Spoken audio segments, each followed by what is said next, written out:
이번 강의는 부자 강의입니다. 직장인이 현실적으로 부동산으로 큰돈 버는 법에 관련돼서 강의해 드리겠습니다. 우선은 직장인이 현실적으로 부동산으로 돈 벌 수 있는 방법으로 크게 제가 두 단계로 나눴습니다. 그 두 단계로 실천을 하신다면 누구보다 빠르게 재정적으로 여유를 가질 수 있는 위치까지 오를 거라고 저는 생각합니다. 우선은 1단계 보시면 모든 투자나 부를 이루기 위해서는 시드 머니가 있어야 되죠. 그래서 모든 투자와 같은 맥락으로 우선 시드 머니를 만드셔야 합니다. 필사적으로 시드 머니를 모아야 되죠. 근데 이 시드 머니가 사실상 직장인이나 일반인들이 모으는 게 아주 어렵습니다. 한번 보시면 일반 가정 기준으로 잡았을 때 뭐 아이 2명이나 그리고 와이프 그래서 4가정이나 뭐 그 이상도 있을 수 있겠죠. 자녀가 많으면 가족 수를 일반적으로 봤을 때 기준으로 잡아서 최소한으로 한번 잡아봤습니다. 우선은 일반 직장인들이 수익을 월별로 계산을 해서 모을 수 있는 금액이 월급을 모은다는 게 아니라 월급을 받는 금액이 350만원에서 450만원 기준, 연령층은 30대 후반에서 40대 초중반 정도의 기준으로 봤을 때 서민층 일반적인 직장인들이 받는 월급의 수준을 기준으로 잡았습니다. 그랬을 때 최소 생활비는 물론 그 가정마다 다르긴 하지만 150만원에서 200만원, 최소 뭐 대출 이자 40만원, 연금보험 40만원, 교육비, 자녀분들 교육비, 그리고 용돈, 직장인들 용돈 뭐 10만원, 20만원 이렇게 받으시죠. 그래서 이런 것들을 최소한으로 잡았을 때입니다. 사실 이거보다 더 많이 들지요. 근데 이 금액을 최소한으로 잡아서 그 합계를 월 소득에서 빼버리면 매달 저축 가능한 게 100만원. 사실 이 100만원도 현실적으로 많이 힘들지요. 그래도 뭔가 예, 투자를 하고 그리고 어떤 부를 이루기 위해서는 할 수 없습니다. 필사적으로 매달 100만원씩이라도 저축을 저금을 하셔야 되겠죠. 그렇게 하신다면 지금 제가 말하는 기준은 다른 수입원이 없을 기준으로 단순히 월급만 받아서 회사를 다녀서 직장에서 받는 돈으로만 말씀드립니다. 그래서 제가 직장인이 되어야 하는 방법, 될 수 있는 그런 방법 중에서 하나의 앞에 보시면 다른 강의를 보시면 수입원을 늘려야 된다는 게 여기를 기본으로 두고 얘기를 말씀을 드리는 겁니다. 그래서 수입원은 다른 것으로 늘리면 늘릴수록 내가 부를 이룰 수 있는 어떤 투자 방식이나 방법들이 달라지기 때문에 그리고 어느 정도 여유가 되기 때문에 늘려야 되는 게 맞고요. 그렇지만 일반적으로 그런 걸 다 배제하고 월급만 기준으로 했을 때 부동산으로 돈을 벌 수 있는 어떤 패턴을 만들려 그러면 어쨌거나 시드 머니를 만들어야 됩니다. 근데 그 시드 머니 과정이 워낙 힘들기 때문에 이렇게 세분화해서 한번 예를 가정을 해서 말씀을 드리는 겁니다. 그래서 저축을 가능한 금액이 매달 100만원이고, 이게 100만원 보통 시드머니나 부동산이나 다른 어떤 투자에서도 마찬가지지만, 기본적으로 시드머니는 2천에서 한 3천 정도를 생각을 합니다. 그래서 예를 들어서 3천을 잡는다 하더라도 이 개월수로 100만원씩 모으면 30개월이라는 시간이 걸리죠. 상당히 짧지만 긴 시간이 걸리는 겁니다. 그래서 우선 저는 대략적으로 2천에서 3천만원의 시드머니는 어떤 투자를 하시던 간에 어느 수익을 낼 수 있는 어떤 최소의 기반이 그 정도 금액입니다. 그래서 그 금액을 기준으로 해서 시드머니 모으셔야 되고요. 이 시드머니를 모을 때 필사적으로 모으셔야 됩니다. 제 다른 강의에서도 말씀드렸지만 큰 돈을 가지거나 큰 부를 가지기 위해서는 아니면 혹은 지금보다 더 나은 물질적으로 여유를 가지시고 자녀들에게 어떤 선택권을 나중에 줄 수 있는 그런 환경이나 배경을 만들기 위해서는 누군가는 희생을 해야 됩니다. 어떤 기업을 이룰 때는 창업주가 돼야 되겠고, 창업주가 있었으니까 지금 삼성, 현대도 다 자녀들이나 더 큰 부를 이룰 수가 있죠. 네, 이와 마찬가지로 우리는 그런 창업주나 기업이 아니더라도 일반적으로 우리 자녀들에게 어떤 선택권을 줄 수 있는 물질적으로 자유함을 주려면 누군가는 희생을 해야 됩니다. 그래서 그게 그 과정 중에 한 개가 시드머니를 모으는 것이고, 그 시드머니를 필사적으로 모으십시오. 사실 이게 어떤 모든 투자의 핵심이긴 한데, 그리고 그 방법을 찾아야 되는 거죠. 그래서 우선은 시드머니를 필사적으로 모으셔서 한 2천에서 3천을 모았다고. 지금 사실 그것보다 더 적게 시드머니를 모으고 지금 이 강의에서 말씀드릴 뭐 부동산을 통해서 돈을 버는 법, 큰 돈, 떼돈을 버는 법, 뭐 어떤 돈을 버는 법에 대해서 말씀드리겠지만 2천에서 3천이 아니더라도 더 적은 금액으로도 충분히 할 수 있습니다. 하지만 그 정도 금액이 가지고 투자를 하시면 어느 정도 수익을 빠르게 창출할 수 있고, 어느 정도 물론 더 많은 돈이 있으면 좋습니다. 하지만 그 과정이 너무 필사적이고 일반 직장 내에 힘들기 때문에 현실적으로 저는 말씀을 드리는 겁니다. 그래서 한 2, 3천을 목표로 시드머니를 필사적으로 모으십시오. 자, 그러면 시드머니를 모았다면 그 다음은 어떻게 해야 되겠습니까? 라고 물어보신다면 제가 지금부터 부동산으로 돈 버는 방법을 말씀드리겠습니다. 자, 그렇다면 자, 시드머니 1단계로 시드머니를 모으면 그 모은 금액으로 대략적으로 시세 1억에서 2억가량 하는 부동산을 매매를 합니다. 근데 그 부동산을 매매하는 방법도 여러 방법이 있지만 제가 계속 이 강의에서 강조드리지만 부동산 경매가 되게 탁월합니다. 왜냐하면 일반 시세에서 더 싼 가격으로 낙찰을 받고, 그러면 그 낙찰을 받은 그 금액대부터 이미 시세 차익을 얻은 거죠. 원래 시세보다는 싸게 파니까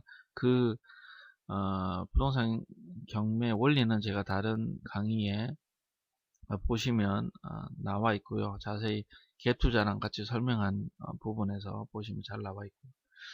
어쨌거나 1억에서 2억 가량 하는 부동산을 매매합니다. 자, 그러면 2천에서 3천만 원으로 그게 가능합니까? 라고 여쭤보시는 분이 많은데, 사실상 부동산을 현실적으로 모든 금액을 주고 사는 사람들은 거의 없습니다. 레버리지 효과, 즉 대출을 이용하죠. 일반 직장인이나 일반 사람들은 대출을 꺼려하거나 두려워하거나 무서워하는 사람들도 있습니다. 주위에서 대출이라는 것을 잘못 활용해서 많은 힘든 과정을 겪는 사람들이 많기 때문에 그렇죠. 그렇지만 확실하게 부동산은 담보로 확실한 근거로 대출을 받고 이용을 하면 이게 큰 장점입니다. 큰 리스크도 거의 없습니다. 왜냐하면 담보대출이기 때문에 그 부동산을 담보로 돈을 갖고, 물론 이자를 내는 과정에서 너무 무리하게 부동산을 여러 개 사서 그 이자를 갚지 못하는 케이스 때는 힘들죠. 그래서 저는 항상 말씀을 드리지만 대출을 받을 때 자기가 이자를 커버할 수 있는 그 금액 한도 내에서만 레버리지 효과를 대출을 최대한 받아서 부동산을 매매를 하시는 거죠. 그러니까 그 선만 넘지 않으면 절대적으로 안전합니다. 그렇기 때문에 뭐 부동산은 담보 대출이기 때문에 담보가 그 담보로 해서 대출을 받기 때문에 크게 위험하지 않습니다. 나중에 부동산은 어떤 시세 차익이 됐을 때 팔아서 그 대출한 걸 갖고 또 새로운 부동산으로 했을 때 또 대출을 받는 식으로 이렇게 계속 돈을 돌릴 수 있죠. 그런 방법을 실제로 해보고 현실적으로 가능하게 계획을 짜고 하시면 충분히 남의 돈으로도 돈을 벌 수 있는 거죠. 그래서 우선은 제가 실제로 있었던 거를 예를 들어서 설명을 다시 드린다면, 자, 보시면 부동산 시세가 1억 8천짜리가 있었습니다. 그거를 낙찰을 1억 3천에 받았고요. 한번 낙찰될 때마다 20%, 지역마다 다르겠지만, 부동산 경매는 20%에서 30%나 유찰이라고 하는데 계속 떨어지거든요. 그 원리는 빨리 팔아야 돼서 그렇습니다. 그 빌린 돈을 하기 위해서 국가에서 하는 거죠. 그래서 1억 8천 시세 하는 것도 1억 3천에 살 수 있고요. 물론 권리 분석으로도 어떤 문제가 있는 걸 다 풀어야 할 수도 있습니다. 그런 것들 다 확인을 하셔야 되지만 그래도 어쨌거나 공부를 하고 그거를 충분히 다 해결을 할 수가 있습니다. 그래서 시세 1억 8천짜리를 낙찰에 1억 3천에 받고 그리고 대출을 1억 물건에 대해서 담보대출 개념인 경락대출이라는 게 있거든요. 그 대출을 받아서 1억 1천만 원의 대출을 받았고요. 그리고 기타 비용으로 뭐 수리비나 아니면 부가 뭐 이전비라든가 등등 뭐 법무사비라든가 다 포함해서 대략적으로 한 1천만 원 들었다고 1천만 원 정도 들었습니다. 그러면 월세가 그리고 그거를 세를 냈을 때 월세로 1천에 100만 원에 받았거든요. 상가의 개념입니다. 이런 것들은 보통 그랬을 때 보시면 실제로 들어간 돈은 이 낙찰을 받았을 때 그 과정에서 10% 돈 들어가야 되고요. 1억 8천짜리가 1억 3천에 낙찰을 받았으니 그 기본 또 금액이 있습니다. 그 원리는 다른 강의 보시면 나오고요. 거기에 대출을 실제로 내가 그 건물을 산 금액이 낙찰 금액이죠. 그러면 1억 3천에 대출 1억 3천 2천만 원이죠. 그 2천만 원 플러스 기타 비용 3천만 원이죠. 그러니까 그 3천만 원에서 월세로 1천만 원을 나중에 받죠. 그러면은 그 실제로 내가 그 금액으로 돈을 들여한 거는 2천만 원밖에 안 됩니다. 그리고 월 수입으로 100만 원씩 계속 달마다 들어오고요. 그러면 보통 이러죠. 그럼 보증금 1천만 나중에 돌려줘야 되지 않습니까? 물론 돌려주죠. 근데 그 시기가 보통 2년 이상이죠. 그러면 그때 또 똑같은 방법으로 월세를 받아야 되고 안 되면 정 안 되면 그 기간 동안 어느 정도 집세 그러니까 집에 관련된 어떤 대출이나 아니면 자기 개인적 능력으로 또 충분히 1천만 원을 대출을 받을 수 있습니다. 다른 데서. 그래서 그거를 다시 집어넣고 그러니까 대출을 받는 그 금액이 중요한 게 아니고요. 대출을 받았을 때 그 금액을 안 소비를 시키고 이자만 계속 내고 그 빌린 돈은 계속 돌리는 겁니다. 그래서 이자가 중요한 거지. 내가 예를 들어서 1억을 빌린다 그러면 3% 잡으면 1년에 300만 원이지 않습니까? 그럼 그 12연 프로로 해가지고 3%로 하면 300만 원인데 그 300만 원 1년 12개월 나누면 한 24, 5만 원 되지 않습니까? 그러면 그 달마다 내가 실제로 걱정해야 될 건 그 이자율입니다. 그 원금은 부동산에 맡겨 있고 담보로 잡혀 있고 그 부동산 가치이기 때문에 그 돈은 실제로 보이지도 않고 그것을 나중에 팔았을 때 그 돈은 자연히 이제 갚을 수 있는 돈이거든요. 그래서 크게 큰 뭐 위험한 부동산 투자를 하지 않는 한은 그거는 걱정을 거의 안 하셔도 됩니다. 그렇기 때문에 실제로는 이자만 걱정을 하시는 거예요. 그냥 달에 1억을 빌렸을 때 한 25만 원 정도. 그것만 내가 커버를 칠 수 있는 능력이 되는지 안 되는지를 생각을 하시면 되거든요. 그래서 어쨌거나 다시 돌아오면 그래서 총 2천만 원의 실질적 금액이 든 것밖에 안 됩니다. 그러니까 시세는 1억 8천. 여기서 시세 차이가 벌써 먹었겠죠. 낙찰을 받으면 1억 3천입니다. 1억 3천인데 그것을 내 돈으로 실제로 든 거는 2천만 원 정도밖에 안 됩니다. 자, 그래서 여기서 시드머니가 적용이 되는 거죠. 자, 다시 다른 물건 실제로 있었던 걸 보면 시세가 4억에 나왔는데 낙찰을 3억 5천에 받았습니다. 그러면 대출을 내었더니 경락대출로 3억 2,500만 원이 나오더라고요. 그러면 기타 비용은 이게 좀 고칠 때가 많고 해서 한 2천만 원 정도가 들었습니다. 그래서 3억 5천만 원짜리 건물을 물론 실제 시세는 4억입니다. 4억이지만 건물을 대출을 받아서 그러면 2억 아니, 2,500만 원 정도 차이죠. 3억 5천만 원에서 3억 2,500만 원이니까 2,500만 원에 플러스 기타 비용 2천만 원, 아까 말했던 뭐 수리비라든가 법무사비, 뭐 기타 이전비 등등 해가 쭉 나가는 거를 그냥 이거보다 조금 덜 들었지만 그냥 대충 잡아서 그래 잡았습니다. 그러면 실제로 어, 어, 사용된 그 금액은 4,500만 원이죠. 2천만 원, 2,500만 원 플러스 2천만 원이니까. 근데 월세로 3천에 120만 원을 받았습니다. 그랬을 때, 총 들어간, 금액을 실제로 본다면, 4,500만 원에서 3천만 원을 빼면 총 1,500만 원 들어간 겁니다. 그래서 물론 이것도 아까 3천만 원 월세 개념으로 보증 돌려야 되지만 충분히 이 정도의 가치성을 가진 부동산은 나중에 내가 월세를 돌려줘야 될 그 시기 2년 후나 혹은 더 계속 있을 수도 있겠죠. 어떤 길 동안 충분히 어디 대출을 하든 아니면 내가 수입을 늘려서 아니면 어떤 본인의 능력으로 3천만 원 충분히 마련할 수 있습니다. 물론 그 중간에 자기가 방탕하게 돈을 쓰거나 방탕하게 뭐 부동산을 처분하고 이러면 안 되죠. 그런 개념으로 가시면 안 되고 철저한 계획으로 준비를 해서 투자의 목록으로 하신다면은 충분히 어, 나중에 보증금도 돌려줄 수 있죠. 그래서 다시 돌아와서 실제로 내가 어, 4억짜리 건물을 사기 위해서 들어간 돈은 1,500만 원입니다.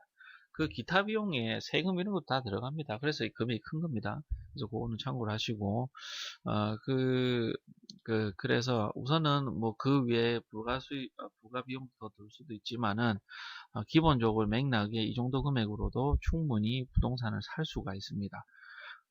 그러면 시드머니가 아까 2천, 3천이 조금 충분히 가능하겠죠.